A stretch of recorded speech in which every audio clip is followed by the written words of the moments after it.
London, a blank canvas for any graffiti artist. Every street you walk down you'll see a tag or a name, but is it art? Is it vandalism? The London City Council says that vandalising public or private property is a crime in most jurisdictions. Not to be cliché, but whether you love it or you hate it, London is captivated by graffiti. Is graffiti creating a culture, or is it colouring outside the lines? We talk to art students about how they feel about their city being painted. Cheap. Rebellion. Wank. Revolution. Illegal.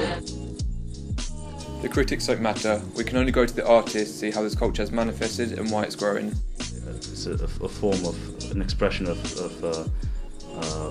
art that has little boundaries, and that's what I like about it. It's a counter-attack on all of the media that we're bombarded with every day, all of the advertisements and stuff that I don't want to know about, and all of the charity huggers, muggers, all of the, you know, everything, all of the high purchase loans, all of the bookies, all of that stuff, which, you know, every day we're forced to go through it every day, and, you know, I'd rather say my bit, and I guess you say it through graffiti, and it's just an expression. It's breakdancing letters to me, breakdancing letters.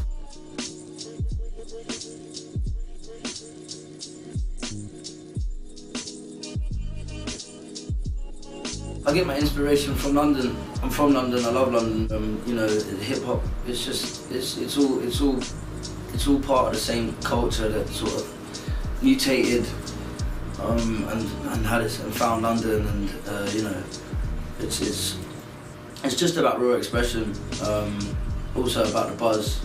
You know, about the lifestyle. Graffiti, it's not a sport, not an extreme sport, but it's very similar. Like, it does give you the addictive adrenaline rush, and it's just psychologically it's proven to be addictive. And yeah, it is. You know, you want to carry on doing, and if you want to stop, I guess it's just like any other addiction.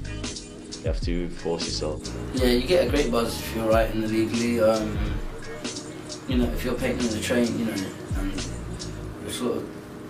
Firstly, it can be dangerous on the track sides as well. You know, people die writing graffiti, climbing up high, you could injure yourself. It's just like gambling. You gamble with your freedom, with your life. Some graffers have been sentenced to 4 years in prison, which is the same time for people that have committed theft and fraud. A few of my friends have gone to jail for writing. And you know, if you're on a wing in jail and you say, oh yeah, what are you in for? I say, oh, I'm in there for writing my tag. People just laugh in your face, and then what happens is people are going to try and take your burn and try and take your dinner. You know, it's just one of those things. If someone scrawls their name on a wall and is sent to prison with rapists and murderers, they're going to come out doing much worse things than tagging. Once you go to prison, you come out 5 times as worse as well.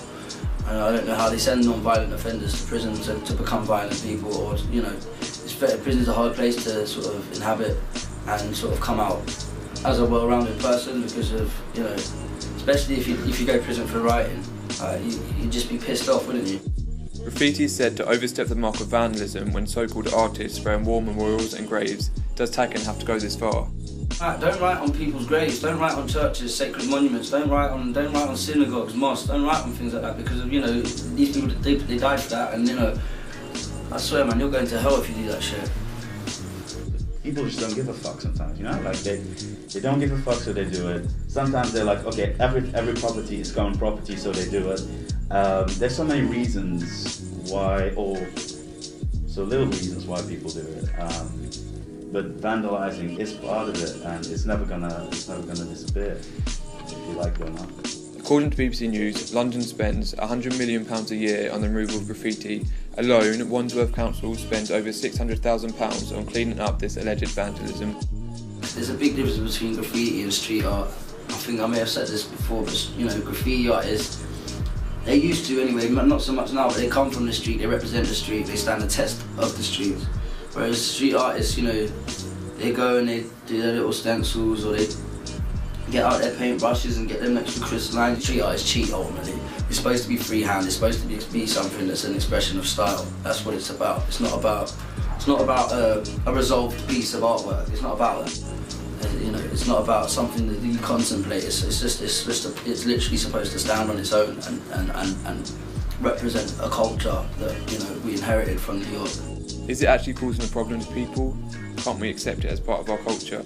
As a graffiti artist, you know, in the beginning you try to explain what it is, and you try to, make them understand. But at the end of the day, they don't. They will never understand. I think that is actually a nice way to separate graffiti artists from the rest of the world. Graffiti artists understand why people or other graffiti artists are tagging. Can graffiti change people? Can it change opinion by making people stop and think?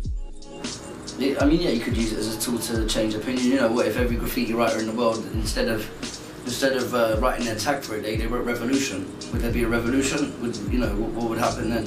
Some might call graffiti wank, others might say it's an art form. Despite costing the government $2 billion a year, there's no denying that it's a voice for a generation, and generations before and generations to come.